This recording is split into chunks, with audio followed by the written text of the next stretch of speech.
Yeah, it is another episode of the Autumn Windbags. RJ Clifford, Juan Soto. Let's have some fun today. A special Sunday recorded edition of the Autumn Windbags, the 2024 NFL Draft Raiders edition. We normally do the Sunday shows, like the actual full shows for like post games, but it's the draft, so we're going big. We're burning the midnight oil, recording here Sunday night. Soto was at Knott's Berry Farm all day. I was long night last night. Very quick story. You guys know, like I work UFC production. Charlie Arnault, UFC reporter. It was her. She made history. She became the first female UFC announcer. She had to step in because Joe Martinez, the original announcer, got sick. I was her mix zone producer Saturday night.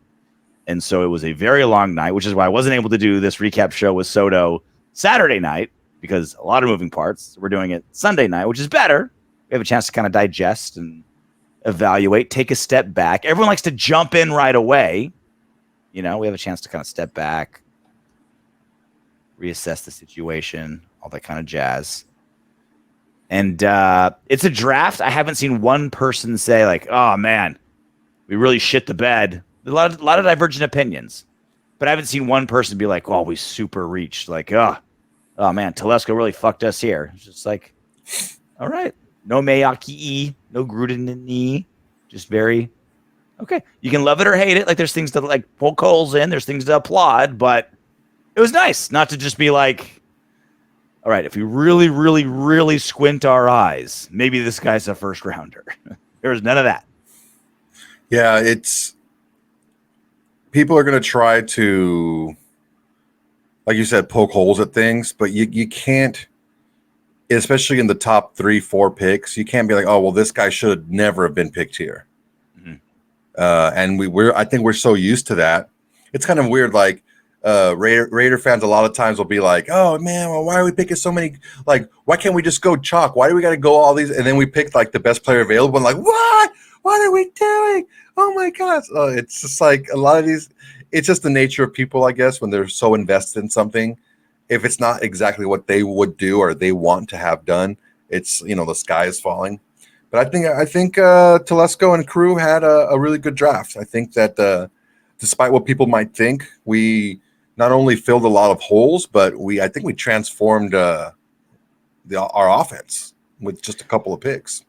So we'll obviously, like, the majority of this show is going to be Raiders draft, but just real quick, like, just general draft as a whole. 6 quarterbacks in the first 12, never been done before. The big one was Michael Penix going to Atlanta when you already have $100 million quarterback there in Kirk Cousins. I've scoured everything looking for someone to give me like a rational explanation. Just like, okay, like this is why this makes sense. And I don't think anybody outside of the Atlanta draft room can knows why, or can they can't give a rational explanation. They can give a reason, but it makes no fucking sense. Like, you've got a quarterback on a 4-year deal, $100 million guaranteed, like what, 180 total. 180 something million, yeah. It's like a 24-year-old rookie. It's like the reason why you reach so hard for a rookie quarterback is because if you hit, you have that rookie pay scale of a rookie quarterback, which is gold. Like, you're rolling the dice pretty hard, reaching at it's a giant reach. Michael Penix like 7 by itself. Like, that's an enormous reach. But if you hit, I wouldn't say enormous. It's an enormous reach. But if you hit and he's, a quality starter, you've got 5 years of paying pennies at the position and you're set. But that's rendered completely mute when you're already paying Kirk Cousins $180 million for 4 years. Like, did you find any reasonable explanation anywhere, Soto, where you're like, okay, that makes some logical sense? Arthur Blank wanted him. That's it. That's really the only thing I can think of. A billionaire's whim. Yeah, Arthur Blank. This is the guy. I see his left-handed throw, and it reminds me of Michael Vick, and I want him. That's really the only thing I can think of, honestly, because, like you said, one of the drawbacks of in this draft of a lot of the quarterbacks is they're a lot older than normal that you would normally see because of, COVID and the extra years and stuff like that. So you got a 24, almost 25-year-old quarterback as a rookie. Let's say he sits for 2 years. He's 27 as a first-year starter. That's not optimal in NFL terms. You're not getting a guy who's 20, just turned 21, like a Drake May, who may need a little bit of seasoning before he steps on the field. You're getting a guy who's played a lot of football, played a lot of high level college football. It's not optimal to just have him sit there and behind a guy who is the presumptive and flat out number one starter, because you're not going to start Michael Penix with a healthy Kirk Cousins, because you're paying all that money to Kirk Cousins. He's going to start. So if you can't think of anything else, any other breadcrumbs to follow the money. So Kirk Cousins is the starter there, and the fact that he was only given a courtesy call as they were turning in the pick, like in the background you hear, yeah, we want to pick Michael Penix Jr. Oh yeah, don't worry about that. Yeah, we're thinking about taking a quarterback here. So it was really weird. They were in a good position to take a quarterback anyway. I don't know that anyone was going to jump up in front and take Michael Penix Jr. From what I understand, it wasn't an option for the Raiders to move up for him. They tried to move up to 2, and they tried to move up to 3. And I don't know if they were going to take Michael Penix with either one of those picks. It was going to be Jaden Daniel or Drake May. Like, that's who they wanted at 2. And then at 3, they tried to move up to 3, and they just weren't budging. But it was a head scratcher, man. And it really, that was supposed to be the first defensive player off the board, because Atlanta does need defense. They need pass rushers. They have like the least amount of sacks the last 3 seasons. It just, I don't know that it would have changed our pick, really. I don't know that we were really that high on the quarterback. I'm not saying he's not a good player, but it just doesn't seem like we were interested in quarterback if it wasn't the 2 guys or the top 3. Well, I think it altered the draft when Penix went that early, and I think people were like, all right, if we're going to get a quarterback, we got to go, right? So 6 quarterbacks in the first 12. I think it was more, it affected the draft in general. Because I can remember I thought, and I was clearly wrong, I thought the entire NFL was kind of wondering what the Raiders were going to do. Obviously, if we traded up to 2 or 3, it affects everything. If we go quarterback at 13, it affects everything. We trade down, blah, blah, blah. I think the Raiders are such a wild card.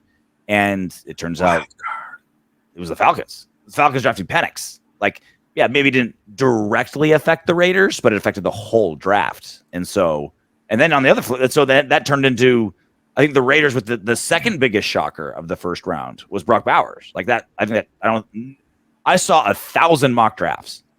Maybe I saw Brock Bowers picked at 13 like once, maybe. Like I think maybe one mock draft. Someone thought that we were going to go tight end, with this stud. Everyone was like they're trading up, or they're getting Penix or tackle or corner. That was 99% of the drafts I saw. I never mocked them for us. Once the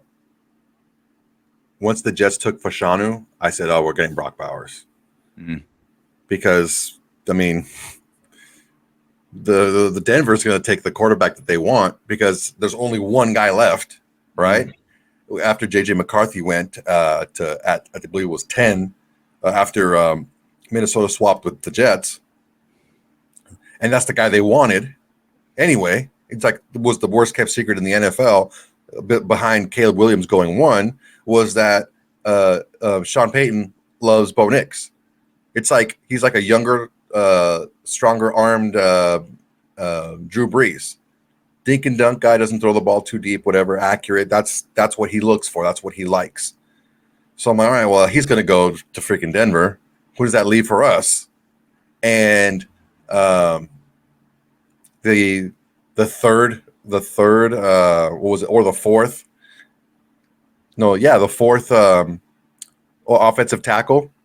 Number 4. Remember I told you in the very beginning, get the best of something, right? Yeah.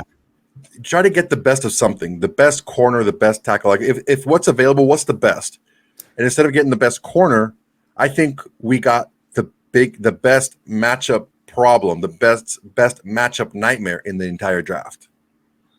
Well, Telesco, this is what we learned about Telesco, right? He went best player available with the first 2 picks for sure, right? 3, 4, later on he did, but like every single GM and head coach say, like, no, I'm just going to go best player available. We're building for the long term.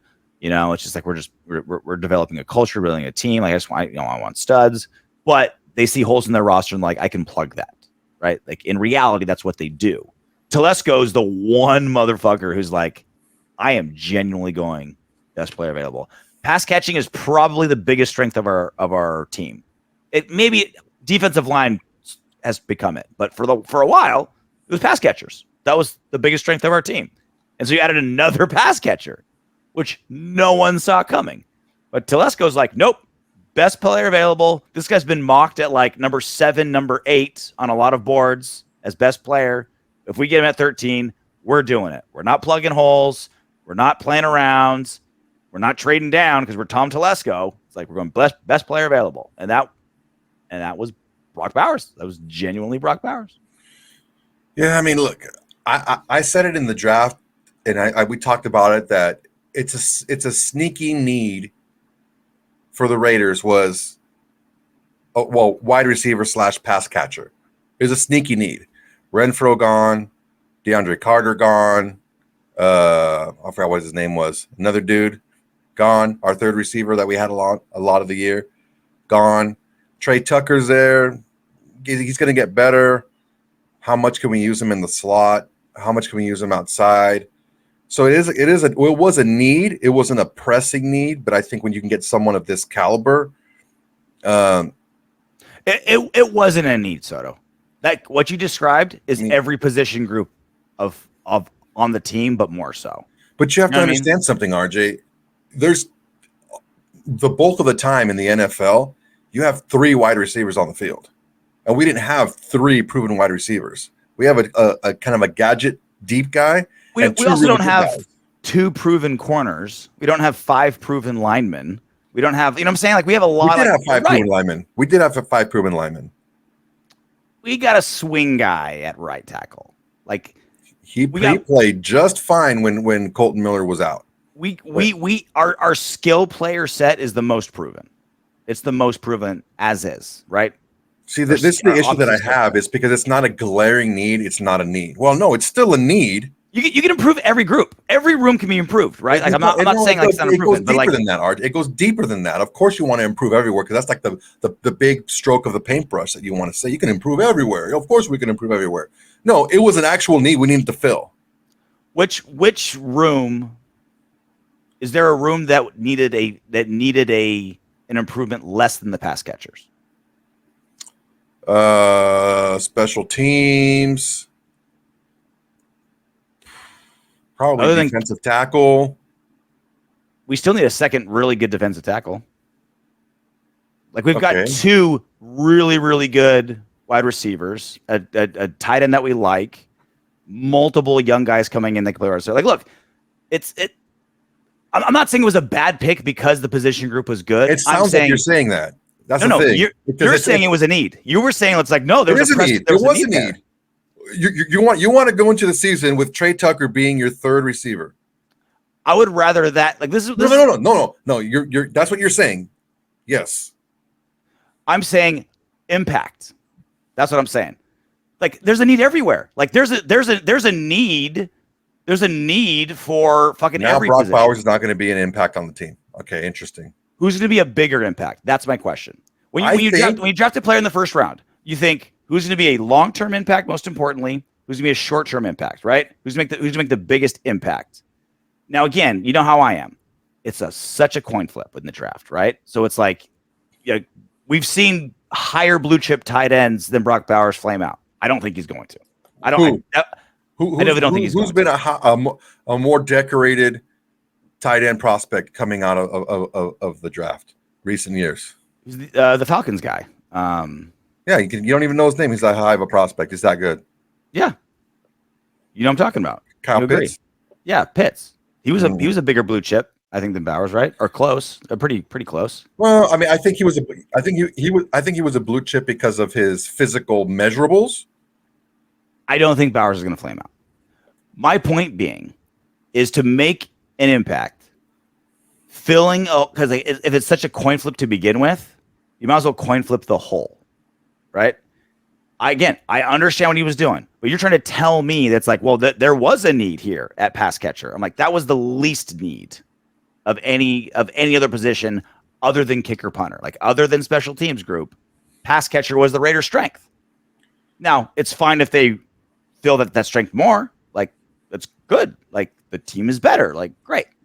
But this idea that like no, there was a need there. It's like no, that's why it was a pure best player available move.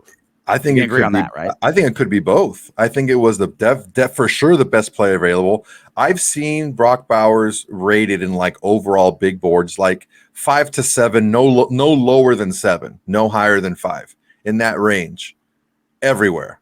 So we got a top 5 guy, top 7 guy, definitely a top 10 guy in the entire draft at 13.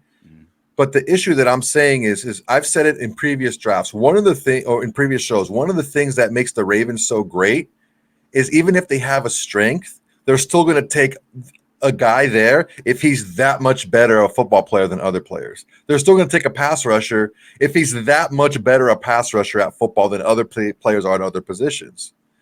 The issue that we're seeing is if you look at Brock Bowers as a tight end, fine. But I don't know that we're definitely looking at what Brock Bowers can do to this offense. The offense that was the Achilles heel of this team last year. This guy is a matchup nightmare, was going to make our offense better. And you take care of a big problem with one guy. Him playing to anywhere near what his potential is as far as a matchup problem is going to unlock a lot of things that we can do offensively. Well, look, you just said 2 minutes ago that he was filling a need, and then now you're saying he's making a strength a bigger strength. Like, which one is it? It could be both. Like I said, it could be both. It could be best player available, and also we had good pass catchers, but another pass catcher with his abilities can make a strength even stronger. Was quarterback ever an option for the Raiders at all in any scenario? Yes, they tried to move up to 2 and they tried to move up to 3. I don't feel like it was. I don't think. I mean, they tried. Like they picked up the phone and was like, "Hey, Washington, no, what's it going to be?" It's more than that. It's more than that. They tried hard. Everything that I've heard is they tried hard. Vic Tafer said what's trying hard? Multiple calls, multiple offers. I just think that. Did you hear of a specific offer or just no? Vic Tafer wouldn't give a specific offer, but they know that they were on the phone like constantly trying to get up to that pick. I don't think it was realistic, and this is why. Like they definitely had to make those calls, right? I think if you're not doing your job if you're not making those calls. But I think it's more than what you're trying to make it out to be, RJ. I think you said they did a cursory call just to cover my ass, and then they didn't want to do it. Not cover your ass. You're doing your due diligence. You're putting your feelers out there. I think it's even more than that. I think they wanted to get up there to do it.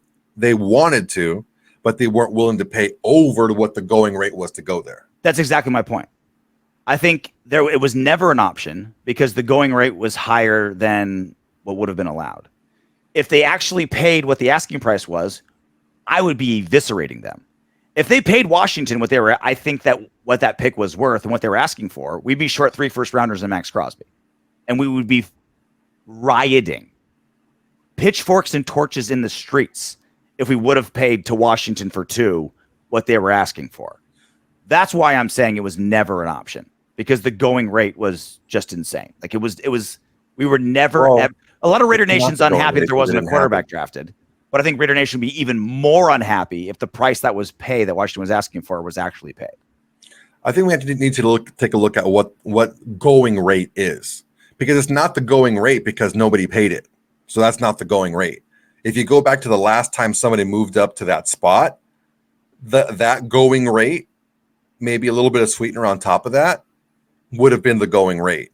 If they're saying, well, no, I don't want that. I want even more than what would normally be the going rate for this pick. Going rate is whatever people pay for it, right? It's like, but nobody paid it, so that's not the going rate. That's what I'm trying to say is what Washington asked for wasn't the going rate. Yeah, going rate, what they asked for, like. No. Don't lump it into the same thing because it's not the same thing. I'm saying we're getting lumped up in the verbiage. I'm saying like what No, you're but right. the verbiage is very Washington, important, RJ. The verbiage is very important because you're trying to say, well, they didn't want to give Washington what they wanted, so it was never really an option because they were going to pay what it was needed. No, that's not the case. That was the case. They were never going to pay what Washington wanted. No, but that's not the whole case. What I'm saying is, Telesco, I believe, did offer the going rate. It's just Washington wanted more than that. What do you think? That's why it didn't. What do you think the going rate is for the number 2 pick? Probably 3 1s and a 2 and a 3, maybe. Probably that. I think 3 1s and like a Pro Bowler. To be honest, no. I don't think so. With the quarterbacks in this draft, and we just saw how highly this draft valued those 6 quarterbacks. Like as much going into this draft, we're like, wow, these guys are really rating these quarterbacks really high. Like I think they're overrating these quarterbacks. They rated them twice as high as we thought they were going to. 6 quarterbacks in the top 12. Like as high as we thought this draft was rating quarterbacks, it was twice as high.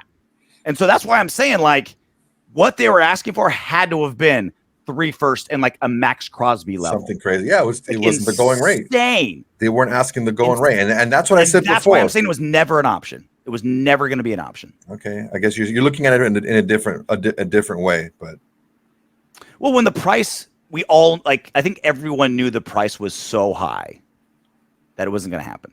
Like there's so look, are you saying it was never an option as in Telesco and crew did never really thought they was going to happen, or it was never an option as in Washington was never going to give up the pick? I'm saying it was never an option because the price was so astronomical that Telesco was like, fuck you. We're not paying that. Like, we're not giving you what you're asking for. That price is astronomical. We're going to call you again tomorrow. Maybe you change. We're going to keep doing our job. I believe they did their job. But I don't think there was ever a point where they're like, okay, yeah, we can realistically make this happen. I think Washington, New England was like, you can give me your kidney, your firstborn, 3 firsts, a burlap sack full of gold bullion. I think I'm just caught up on what you mean by was a quarterback ever an option? Because I think to Telesco and crew, it was an option. It was an option because they offered what they felt was the going rate. And I think I've never known Telesco to be like a unfair negotiator. So he's moved up a few times in the draft already. So, I mean, was it an option for us? It just I'm saying the price was always so high.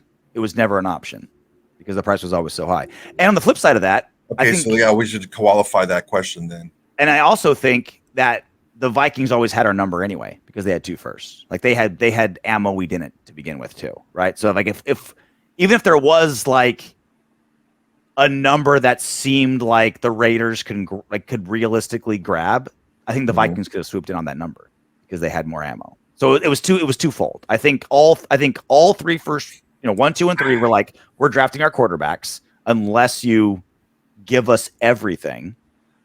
And so were the Vikings really an option at 2? I don't think so, because I don't think anyone was going to take, despite what you wanted to hear, despite how hard Harbaugh pushed. Daniels and May were not going to go behind JJ McCarthy. I think the real hurdle was the Giants. That was the real hurdle for the Vikings, and they played it straight. Maybe they did try. Maybe they did try to get up with the Cardinals. The Cardinals like, you know what? We need our freaking franchise number 1 outside guy. We need him. So we're not moving. And they kind of sit there and bite on their nails and to see that what the Giants did. And when the Giants took Neighbors, they're like, all right, cool. Well, we know that the Tennessee's not going to take a quarterback. We know the Falcons, they're not going to take a quarterback, right? That could have been crazy if they took freaking JJ McCarthy. But I think that was I think it was a little bit different than what you're saying. But ultimately, whatever. I think all the moving parts were in motion by the Raiders to try to make quarterback happen.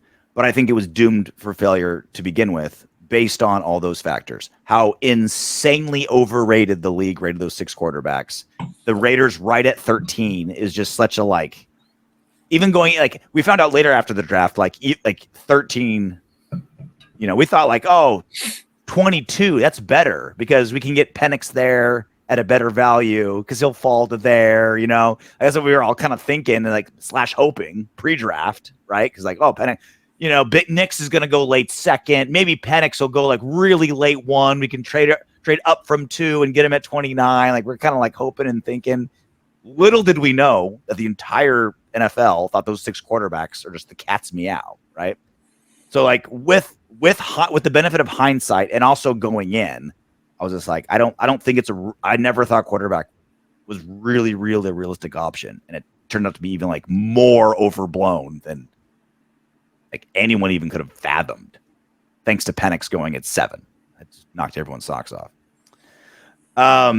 What did you learn? What did we learn about Tom Telesco in his first draft as the Raiders? Like I said, we've both done our homework on him. We've seen how he's drafted in all his times. It's like, okay, he does this, he likes that. He good quarterback here, good quarterback there. Got an eye for that. Never ever traded down. Now that we've experienced it firsthand, we've like seen, smelt, touched, taste him doing a whole draft. Is there anything about him that you didn't know about him going in that you figured out after? He's all about both tangibles and intangibles. Mm-hmm. He's all about both. The guys he's picking are going to have through the roof measurables. They're going to be productive players in college, and they're going to be guys that are dogs that really want to play football. Mm-hmm. Like, so it's going to be both. They're on the field and their practice in the field. They're both. So if you're not both, he's not going to take you. I feel like AP made like the dog part of it. Like the Telesco past drafts, I don't know if dog was as big of an issue, but I think AP's like, you do you, Telesco, but this is what I'm looking for. I think he did a good job. I think, dude, Telesco's he's a pro, dude. He's a pro because honestly, he's a cyborg in all the right ways. Yeah, nobody in this entire planet thought that Penix was going at 8 to Atlanta. Mm-hmm. But when it happened, he still ended up getting the best player available, and probably the best player available for quite a few picks.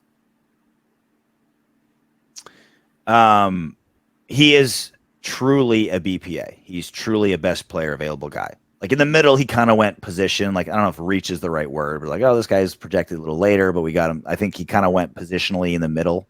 But definitely early and definitely late, best player available. No reaching, no go get your guy, fuck your needs. We're building for the long term. We're going best. He understands that the drafts are commodities, not like, oh man, we got a need and I know I can make this guy my guy. He's like, no, these are commodities. It's a big crapshoot. We're going to do our research. We're going to do our work. Our scouts are going to do their job, and we're going to try to close that gap as best as possible. But these are stocks. These are mutual funds. These are commodities. And that's what you're going after. Brock Bowers fell to us at 13. Everyone thought he was a top 10 guy. You got to go, right?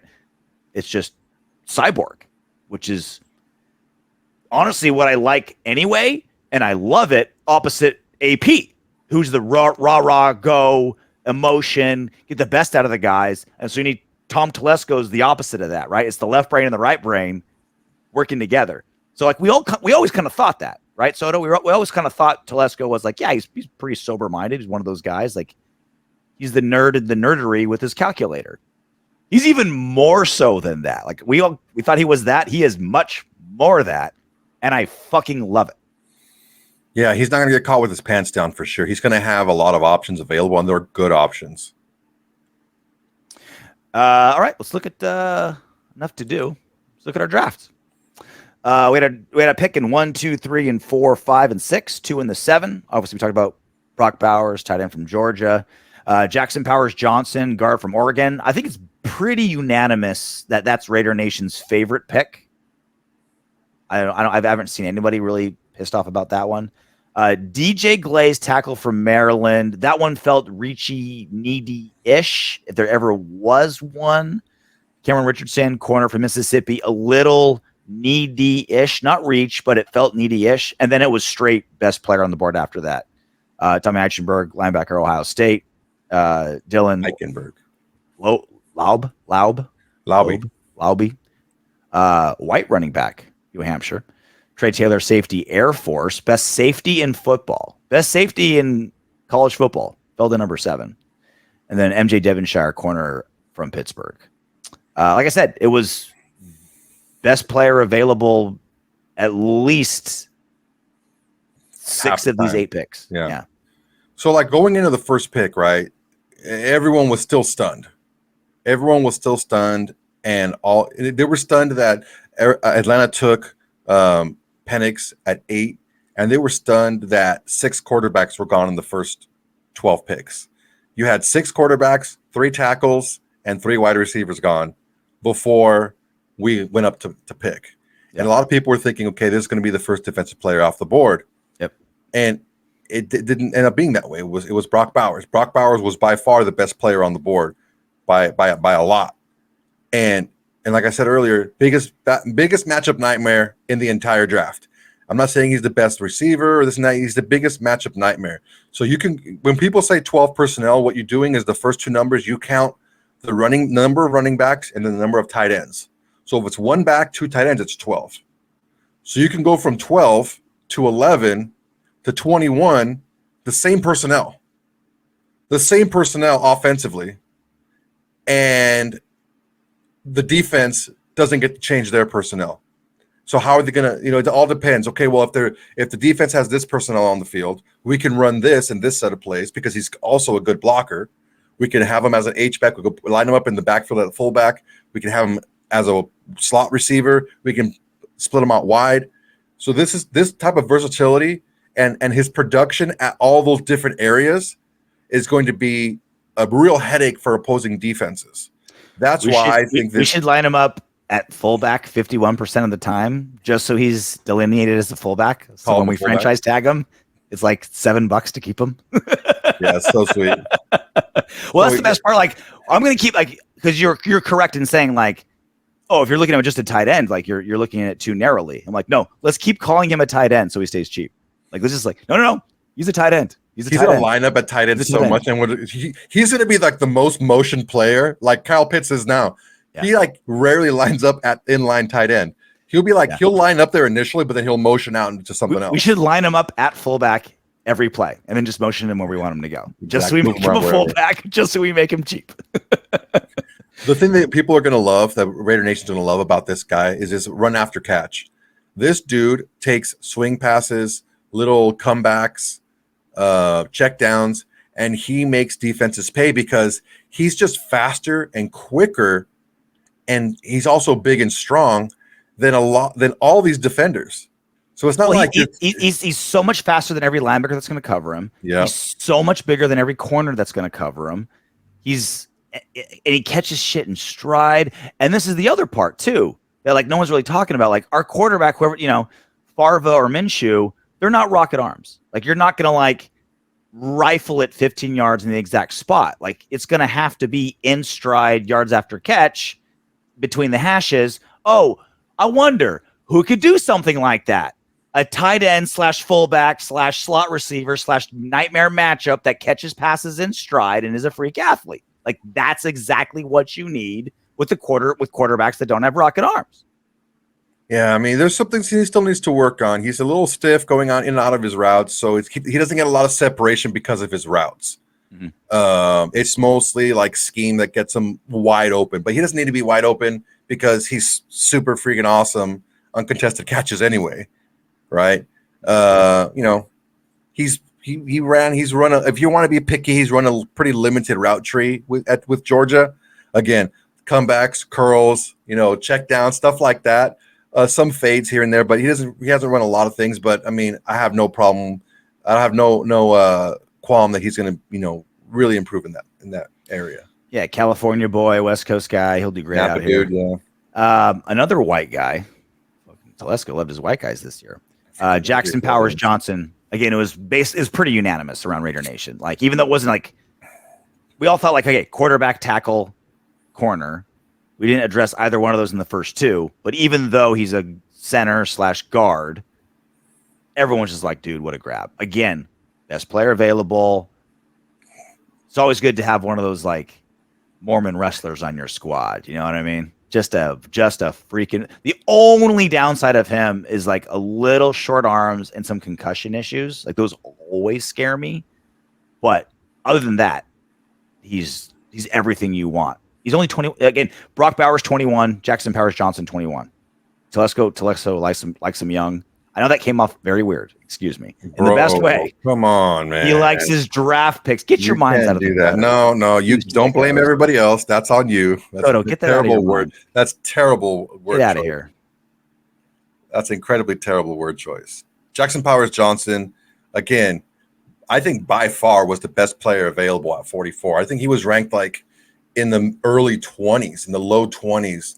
A lot of people had him as that best player available in that range.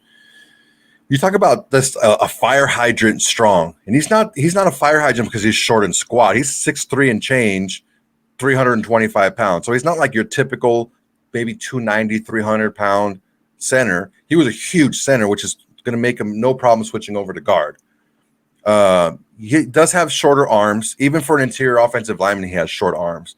But with those short arms, he's got like this like destroy the world mentality when he blocks, and his arms, like hand and grip strength, is just incredible. RJ and I know from like training jiu-jitsu, when a guy has super strong, crazy grip strength and he grabs onto your gi, you're like, shit, it's really hard for me to do stuff because he's just like controlling my shoulders with like grabbing my lapel. I really can't do much. That's when he locks onto a guy. Everyone's seen that video in the combine where he just like grabs and tosses the Steelers defensive line coach like down to the ground when he's doing a drill. Mm-hmm. Like nothing. He just grabbed him, like moved him to the side and just tossed him. And that's there might not have been a more dominant player at the Senior Bowl than JPJ. Yeah, he didn't lose any reps. And his family's a Raider family. Yeah, his like great grandparents and grandparents were from the Bay Area, moved to Utah, but stayed Raider fans. Yeah. Like I can't love this guy anymore. Real quick on the O line, I feel like might have nailed our O line at this point, more or less. Colt Miller definitely left tackle. Andre James definitely center. JPJ probably for sure right guard. Parham almost for sure left guard. There's no reason to move Parham. Yeah, from left guard. So you have JPJ do right guard, and then right tackle.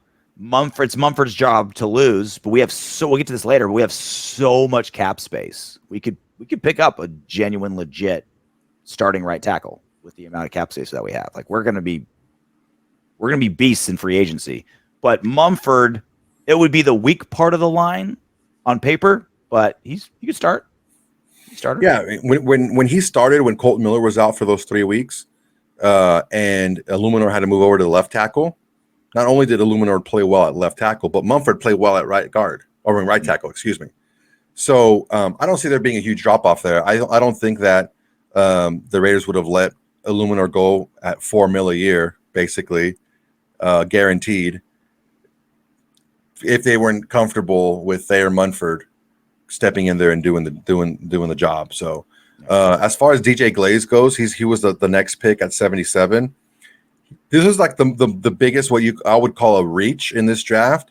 When you take a look at his measurables and you take a look at what he does well and where he needs to improve, it's all coaching. It's all coaching. Everything he needs to improve. Super long arms. He has almost a 35-inch arms and almost a 7-foot wingspan. 7 feet is 84 inches. He has like an 82 3/4 inch wingspan. There's 2 condors on the team now. Yeah, that's crazy. Plus he has seriously like JPJ level like grip strength. Like he's that strong when he locks onto you. The only issue that you're going to find with this guy is he doesn't change directions really well. He's good. He moves fine. He's a really athletic kid, but the issue is to move direction, change direction. Like let's say a guy has a double move on him, a defender, like an edge rusher puts a double move on him, like an outside rip to like a spin move on the inside. He struggles a little bit, moving all that weight and mass, changing directions. But ultimately, that's kind of a technique issue that can be fixed.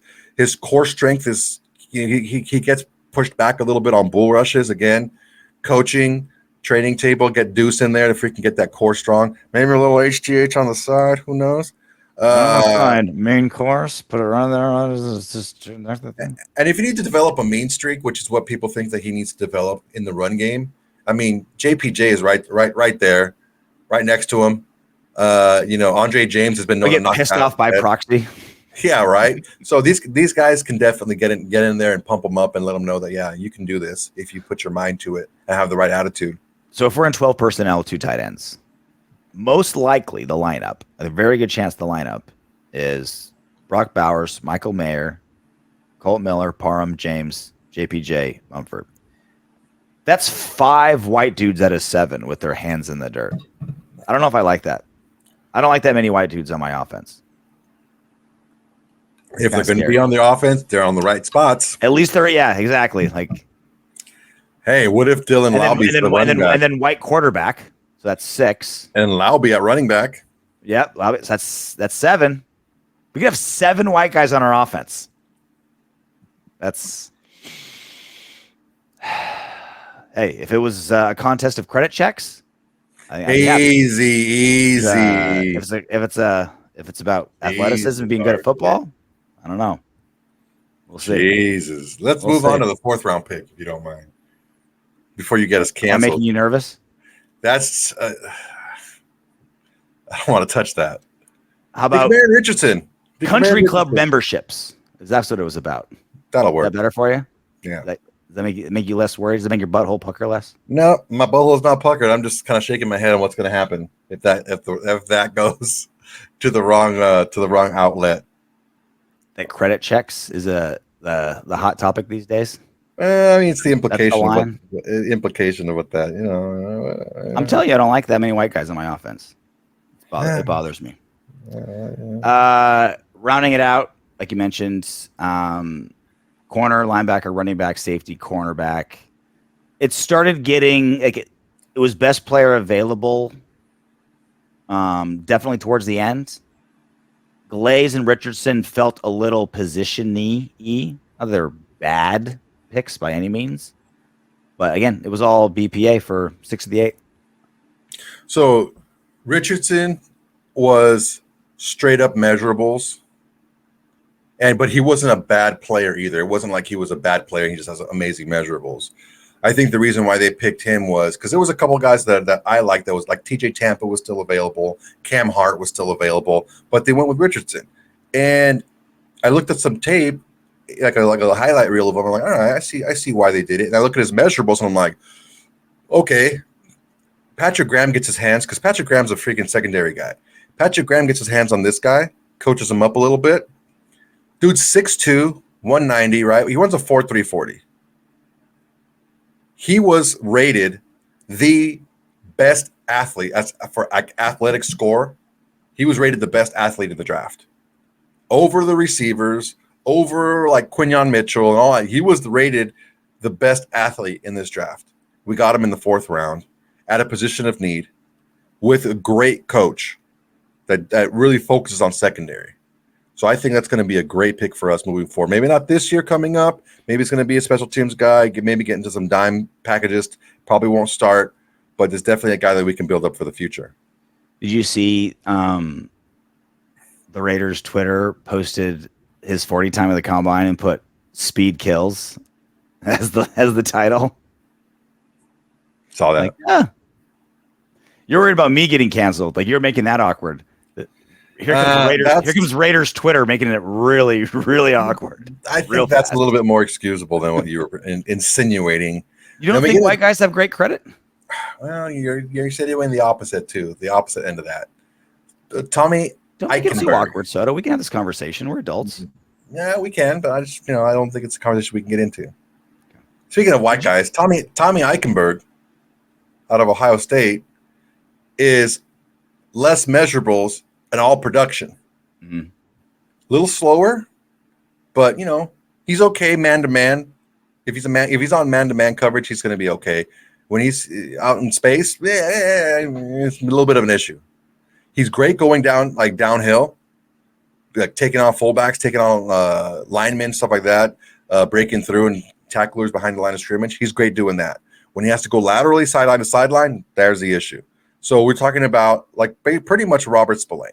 He's a younger Robert Spillane who's going to learn under Robert Spillane and eventually take over for Robert Spillane. I think that's like I don't mind the pick by any means, but like Robert Spillane all of a sudden becoming amazing in coverage and getting all these picks, like, that's hard to replicate. You know what I'm saying? Like I can say, like, look what we did with Spillane. We can do that again. I understand the coach thinking that, but it doesn't happen often. Like if they can do it with back-to-back linebackers, back-to-back thumper linebackers, and then like, oh yeah, you're like, not only are you not a liability in coverage, but you're pretty good. Like you're a weapon in coverage now. That would be a hell of a feather in the cap. Again, Antonio Pierce, he's a linebacker. Yeah, I mean, if only had a coach who was a little bit smaller and a little bit slower, who was also really good in coverage. If only had a coach that knew how to get that out of a guy. There was just a person of authority with an experience in that position.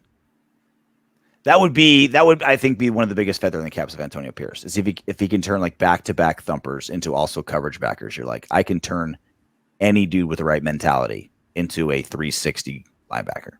Anybody who wants to work, yeah. I think he can do it, man. Amazing. I definitely think he can do it. Dude, Eichenberg's a tackling machine, dude. He's accurate and reliable. He's going to not take bad angles.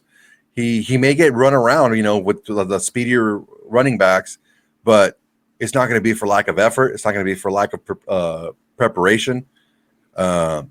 He's a great pick there. I mean, like you said earlier, before the show started, anytime you get a linebacker from Ohio State who's like a tackling machine, yeah, you probably want him on your team. Yeah, you're not gonna that's not a pick you've screwed up, like it's. You get AJ Hawk on here, right? See what he thinks. I tell this to AJ all the time. Like if his name wasn't AJ Hawk, I think he'd be like a late first rounder. But he has like the sweetest football name ever, AJ Hawk. Caw. How do you not don't do that? That's a how do you not pick up? How do you not pick up? Oh well, they do it better than I do. But it sounds the same pitch. Week 1 starters, I think Bowers, JPJ. Do you see any other? Well, first off, do you think are you predicting another week 1 starter? And if not, who do you think has the best chance to be a week 1 starter out of the other 6?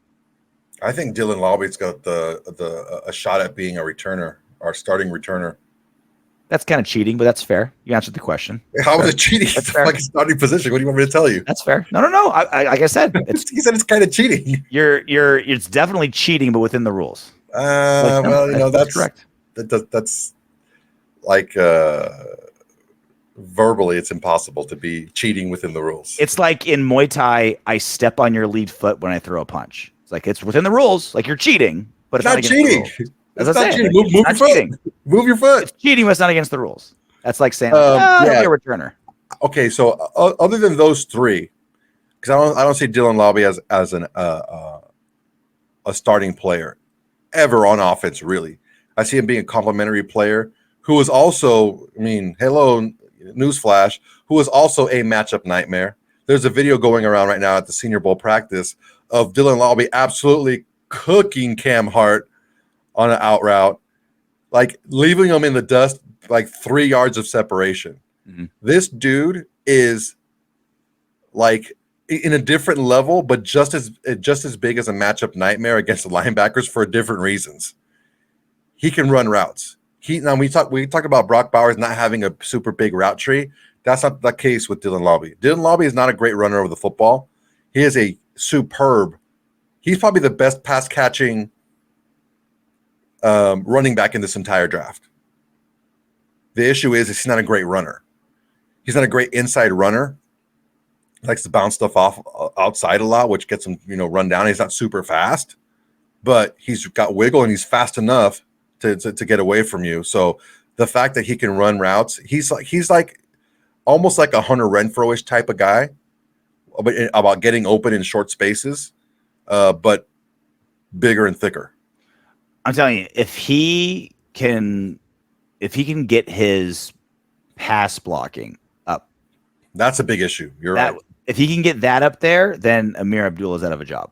Like that's what he's. For sure. He can do that, that's I think that's his key, right? You were drafted to be a third down back. If you can pass block, it's your job. Like you will have a job on this team for a long time if he can start to pass block. So I got 6th rounder with just like that thing to like get better at. Love it.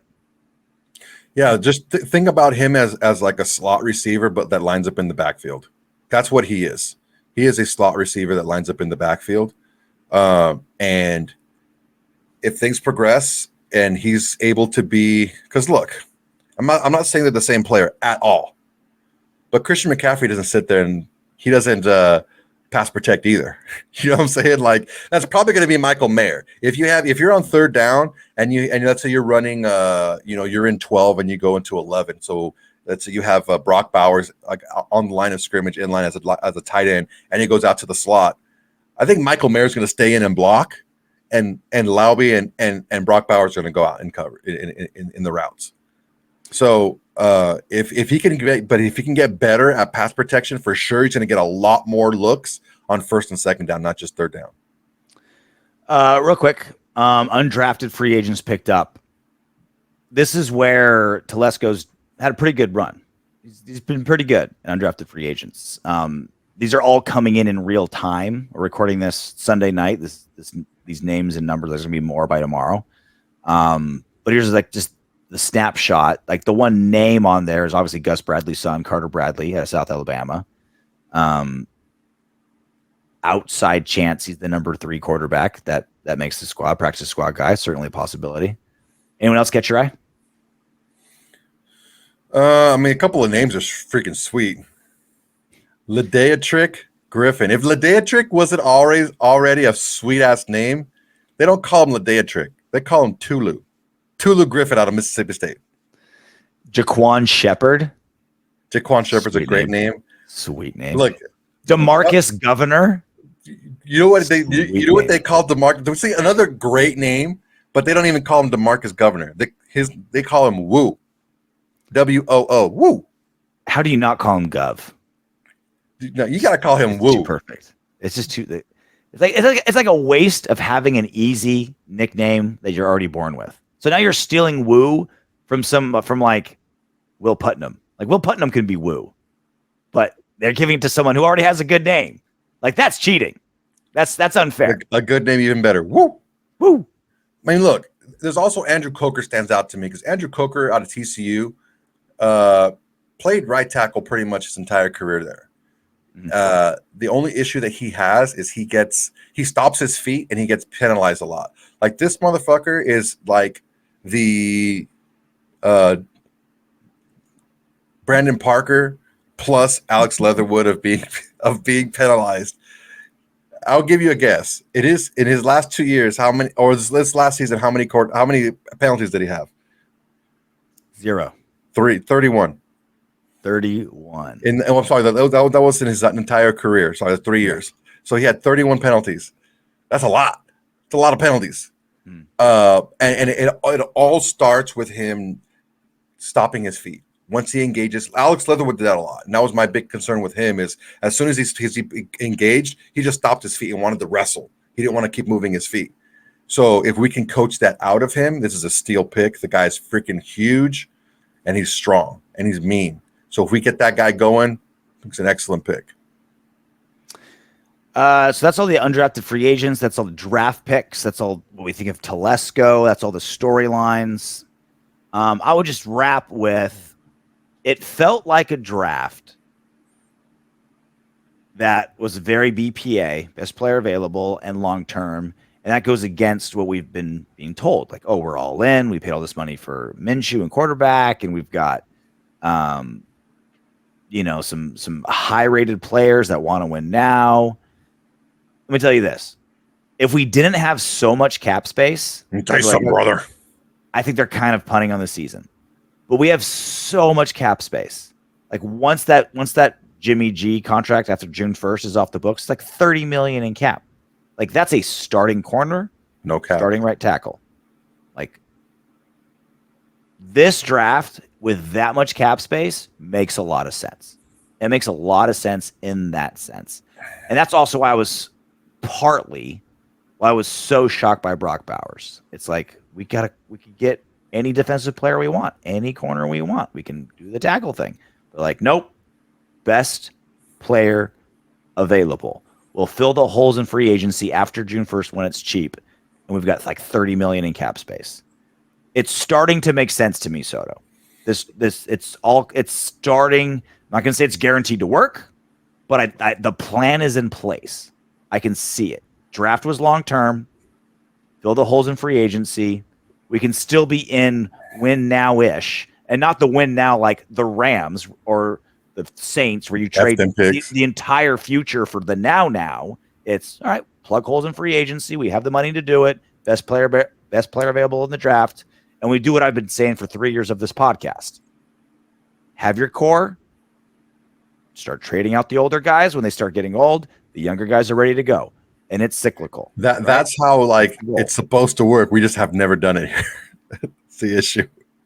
We've always had to go out and pay for a bunch of freaking free. We've never been good enough to be like, okay, it's worth it to go all in right now. Like, let's trade the future. Let's go all in right now. We've never been that good. We haven't been so bad recently where it's like, all right, complete rebuild, complete restructure, get everything off the books. Let's start over. So we're always chasing the right way because we haven't been so good and so bad to do either. So that was my biggest takeaway after all 3 days, a whole day to think about it, a couple beers in me, staring at the names. It's like, okay, it's like a beautiful mind. The numbers are moving around, right? The equation's like, okay, I'm starting to see the plan. My biggest takeaway is we are building a team off of our strengths.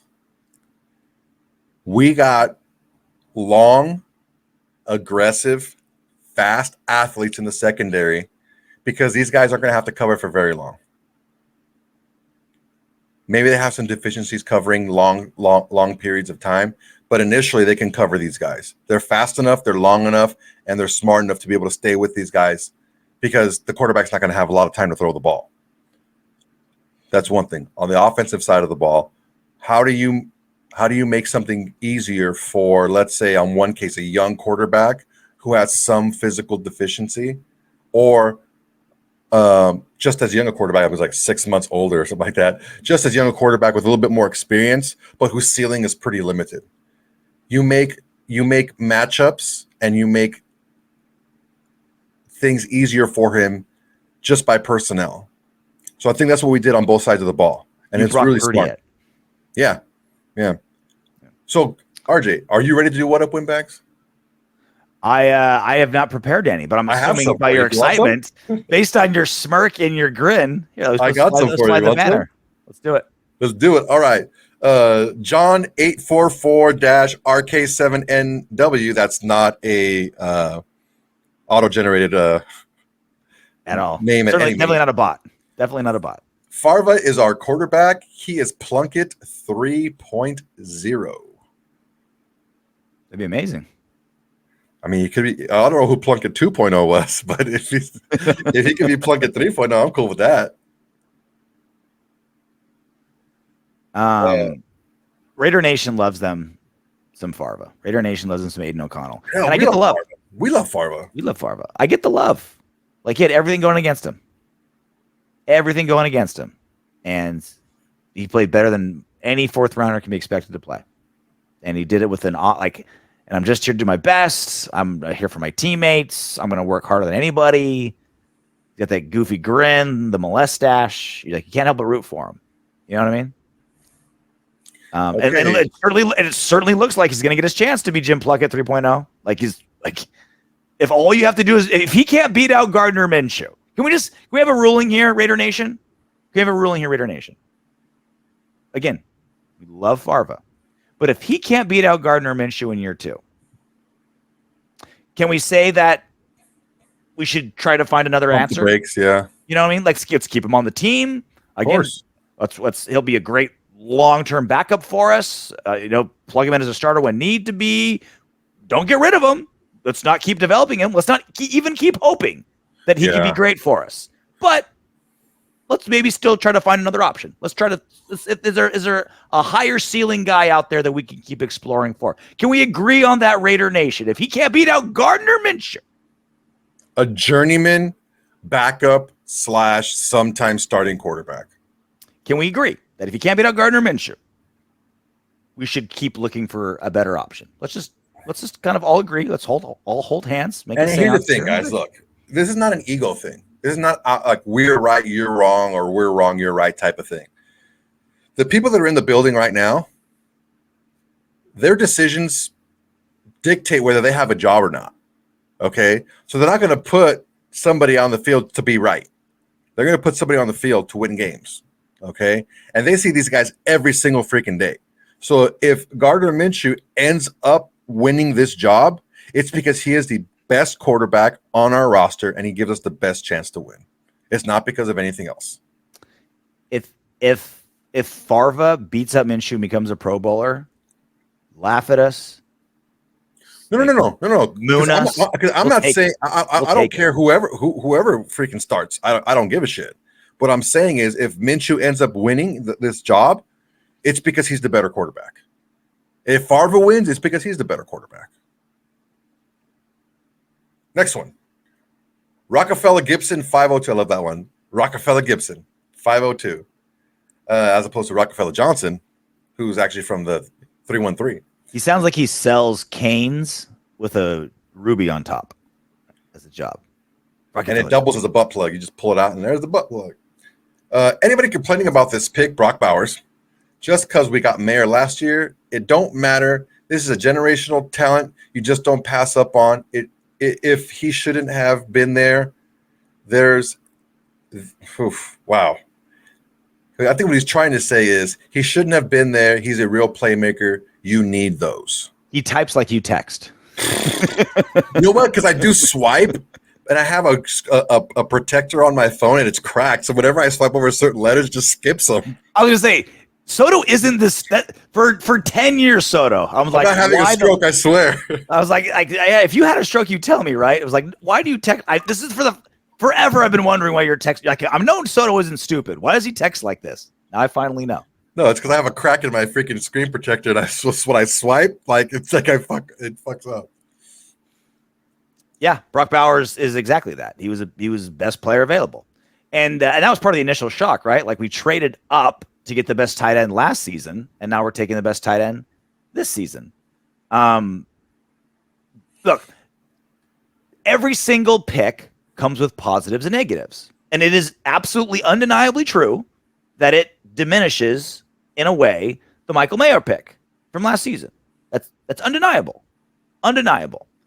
Now, do the positives outweigh the negatives? I think so.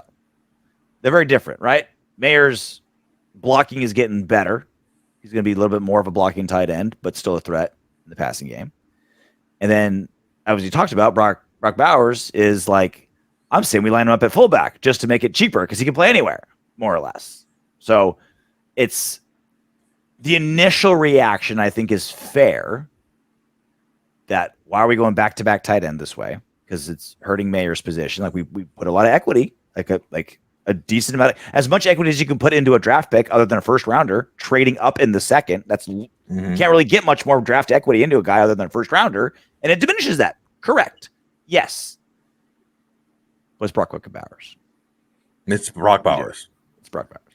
And to take it a little step further than that, that Michael Mayer pick, although I have heard nothing but positives coming from this regime on Michael Mayer, this regime didn't pick him.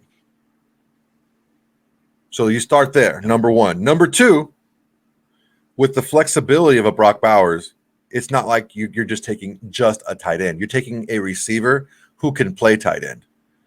And with that flexibility, I mean, the New England took Gronk and Aaron Hernandez in the same draft, and I think they turned out okay.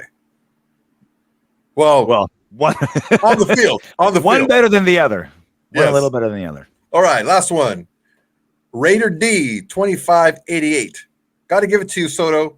You were the first one and the only correct one to say Bowers. 100% flex. This is why you want to do What If We Mix so bad. Actually, I just found that one. I'm reading them from my phone. I'm just scrolling through, and I found it because we didn't have any What Up win bags. Like, I'm gonna find a couple What Up win bags. But yeah, it's true. As soon as Penix was gone, I said, our pick's gonna be Bowers. If it was like in hindsight, like only in hindsight, it didn't make any sense to me. It's like, yeah, Telesco's gonna go best player available. That's Brock Bowers. And you follow the breadcrumbs, right? 9 is gonna be Rome Odunze, and we all knew that was gonna be his pick. Right, we all knew the pick. And then 10 was the trade up from the Vikings. The Vikings only trade up so another team doesn't skip them. That's why the only reason you trade up one spot in the first round, so another team doesn't skip in front of you. They do that because they want the quarterback, JJ McCarthy, who they got. And the only iffy one that I felt was the Jets. But I really did feel like the Jets were going to go for offensive line because, I mean, the cast of characters, besides Davante Adams, who did he really have out there in Green Bay? He made a lot of second, third, fourth, fifth round undrafted free agent guys look pretty good. So Aaron Rodgers just needs to get protected. He needs to stay upright. So getting Fashanu was a really good pick for them. And then we all knew, I think the whole world knew, that Sean Payton had just a raging, thick, veiny boner for freaking Bo Nix. So did you hear him in his post game press or post draft presser? He compared him to Patrick Mahomes. He's just like, what was the? It was also a tweet. Oh, what was the tweet? Yeah, my chick looks like Cindy Tran. Whatever. Right. It was like, well, the way I felt about Patrick Mahomes is this. I tried to trade it for Patrick Mahomes, but I couldn't. That's the same way I feel about Bo Nix. It's like, why are you putting that on him? Now it's like, unless you're the best football player on God's green earth, you've underachieved what Sean Payton wanted you to be. Look, if Bo Nix was going to go anywhere in this draft, he went to the perfect spot for him. A place that has Stidham, Milf Hunter, and who else they have over there? Slap dicking around over there in Bronco country, donkey country. They got some other, got a couple here. Scallywag out there. So just a bunch of guys that are going to go 0-2 against the Raiders again next season. That's all. You have a need. You have an offense that's fit for your skill set. I mean, it's a perfect place for him to go. Perfect place for him to shit the bed against the Raiders twice this season. For sure. You can't throw on your back. For the 5th straight season. All right, that's the end of our 2024 Raiders NFL Draft Special. We threw this in on the weekend for you guys. If you want to know the you can catch the watch alongs from all 3 days down in our YouTube page. We'll be back on Thursday like normal. I'll be in Brazil. It'll be a different one this week. I'll leave for Brazil on Tuesday, so we'll record it Wednesday. Maybe I'll wear a big Carnival headdress. Did you change your name? Do you have a new handle? El Maloso. El Maloso Soto, yeah, Maloso man. Soto. Maloso Soto. The Maloso is a bad guy. So when I critique NFL teams, man, I'm going to be the bad guy sooner or later to everybody. So El Chael Sonano. El Maloso. No. He's not a bad guy. He's not a bad guy. He's a good guy. He's a good guy. Good guy. Helps a lot of people. Until then, knock on wood if you're with me. Hey, you made it to the end of our video. Great job. I know you want more. Go ahead and click the next video. And if you're feeling crazy,